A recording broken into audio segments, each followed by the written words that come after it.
Papa.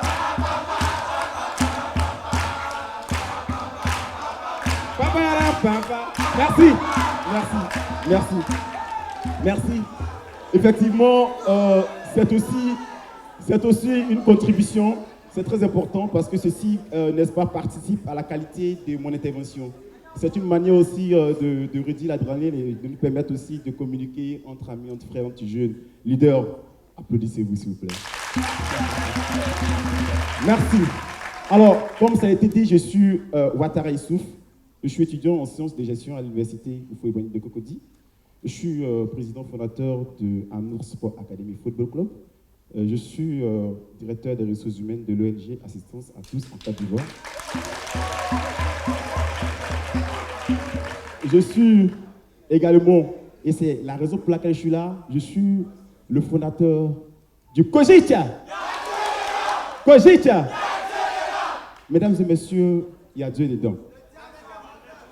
Et lorsqu'il y a Dieu dedans, les esprits s'éloignent, la guerre s'éloigne. Tout s'éloigne, tout ce qui a pour effet de mettre à mal notre nation, notre communauté, ainsi que notre paix. Voilà pourquoi il y a Dieu dedans. Alors, je suis Agnamon. Agnamon, c'est au nord, bien sûr, d'Abidjan.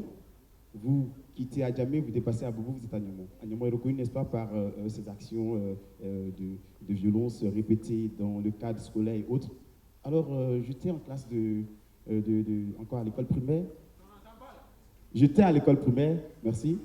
J'étais à l'école primaire lorsque on avait pour habitude d'appeler un certain nombre de groupes des vieux mogos. Ce sont des individus qui faisaient la loi.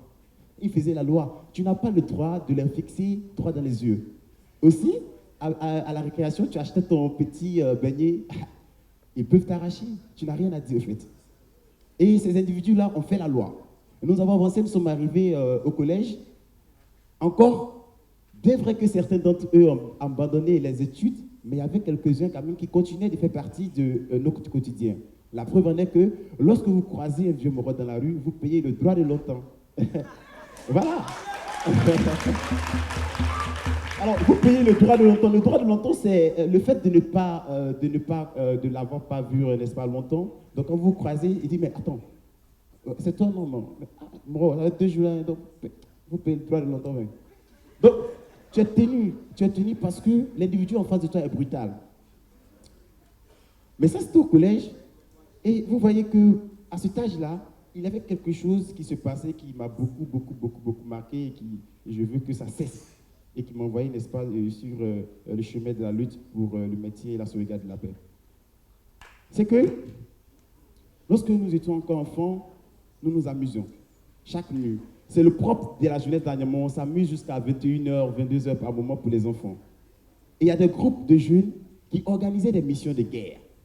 Des missions de guerre. Des enfants. Des missions de guerre. Ils se promenaient de quartier en quartier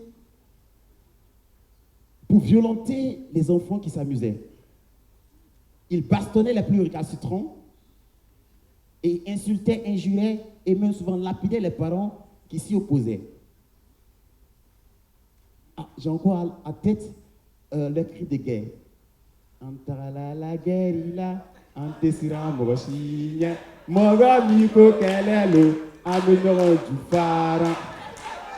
Alors,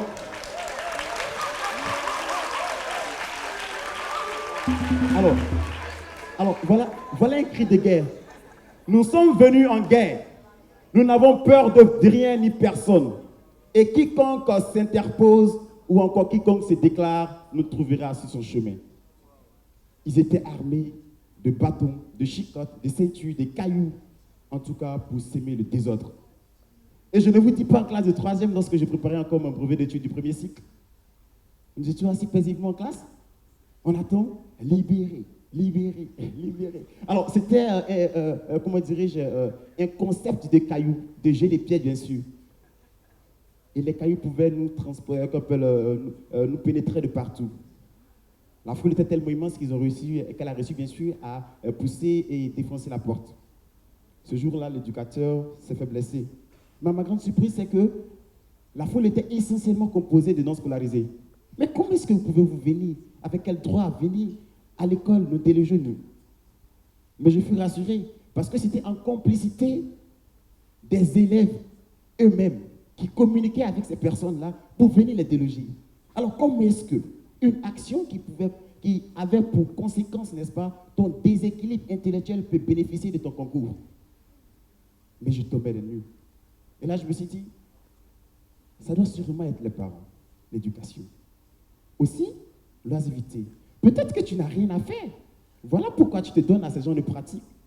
Si tu avais quelque chose à faire. Et là, je prolonge la réflexion. Mais certainement, certaines personnes n'ont rien à faire, mais ne participent pas à ces actions. Donc, la question, l'oisiveté, mais aussi le manque d'éducation. Et quand nous approchons les parents, et même souvent quand nous réussissons, n'est-ce pas, à les ramener vers la police, ils étaient, je ne sais pas par quelle magie, ils revenaient encore. Et c'était une menace perpétuelle, une menace réelle. Et je me suis dit, ah oui, Gandhi m'a parlé, Mahatma Gandhi, le père de la non-violence. Ah, vous ne le connaissez pas? N'applaudissez plus là. Gandhi m'a parlé. Gandhi m'a dit à travers cette situation, soyez le changement que vous voulez pour le monde. J'ai voulu un changement et il fallait que je sois ce changement. J'ai commencé à m'organiser dans la manière la plus juste et compréhensible, comment je peux le dire. Même ma manière de me coiffer, de marcher, de communiquer, de cohabiter avec mes semblables. Je me suis fait un environnement de communication. J'ai rendu accessible mon être. J'ai fait en sorte que les individus puissent venir vers moi, communiquer, partager, dire leur ce que je pense. Et c'est comme ça que les gens ont commencé à m'apprécier, à m'aimer, à me fréquenter. Mais ce n'était pas facile. Parce que j'ai eu des conseils des personnes qui m'aimaient bien, qui me disaient, mais Junior, attends, occupe-toi un peu de toi. Occupe-toi un peu de toi. C'était pour souci de m'organiser. Mais ils ont demandé, tu t'occupes trop des gens. Ah oui, parce que les parents m'appelaient chaque fois. Il y a des enfants mais qui n'écoutaient plus leurs parents, mais qui m'écoutaient. Mais là, il fallait créer un individu. Il fallait créer un être nouveau. La paix qui est prônée partout n'allait pas venir tant que nous ne sommes pas capables d'inculquer en nous des valeurs réelles qui puissent nous induire à la paix. Et c'est là que l'initiative est venue, de créer un individu, faire naître un individu nouveau. Et comment l'appeler? Puisque c'est Gandhi qui m'a inspiré, j'ai voulu dire Gandhiton. Chat, chaton, Gandhi, Gandhiton. Oui, non, attends, mais c'est le nom de quelqu'un, ça veut... Alors, j'ai encore été inspiré par le cogito ergo sum. Je pense, donc je suis. Alors là, je retiens le cogito comme conscience, comme morale, comme éducation. Je retiens le cogito, en tout cas, comme un mode de vie qu'il fallait adopter. Alors, coach et cogito ont donné le cogita, qui désigne un individu modéré, réglé dans ses meubles et capable, n'est-ce pas, d'enseigner ce comportement de paix. Mesdames et messieurs, je vois que le temps approche, voilà pourquoi je vous dis que 3 messages, je vous les donne ce soir, pour que vous puissiez vous en servir. Partout, on parle de paix. Les deux partis qui font la guerre parlent de paix. Ils se tuent, mais ils parlent de paix. Vous savez pourquoi? Parce qu'ils veulent la paix. La paix ne doit pas se limiter à la volonté de paix. Il faut cesser de vouloir la paix. Il faut faire la paix.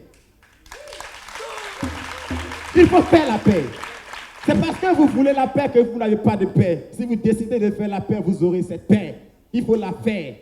Et il est temps qu'on fasse la paix. Le deuxième message, c'est que la seule condition pour aboutir à une paix mondiale, eh bien, c'est d'en faire une religion. Il faut que la paix soit notre religion. Il faut que la paix soit notre religion, parce que lorsque nous mourrons, nous souhaitons nous reposer en paix, pour qu'on n'ait pas commencé à le penser. Mesdames et messieurs, le dernier point que je voulais qu'on note s'inscrit dans mon engagement avec les enfants Cogite, bien sûr. C'est que la paix peut arriver, parce que dans le temps, des individus ont cohabité, se sont aimés, mais après leur mort, les enfants se sont entretués. Alors la question de la paix nécessite aussi la pérennisation de la paix. Oui, la paix peut exister, mais pour qu'elle soit pérenne, enseignez la paix à nos enfants. Enseignez la paix à nos enfants. Alors voici ce message que je voulais vous donner. Juste là dire, tout à l'heure j'ai dit Cogite, on a répondu à tes dedans. Les enfants sont là. Nous avons commencé, ça fait maintenant 2 ans, et nous sommes en train de continuer. On invite tout le monde à adopter l'esprit Kojic, à être juste avec soi-même, à se réconcilier à son être. Un coucou à mon père qui est dans la salle et Bidji Ouattara. Merci.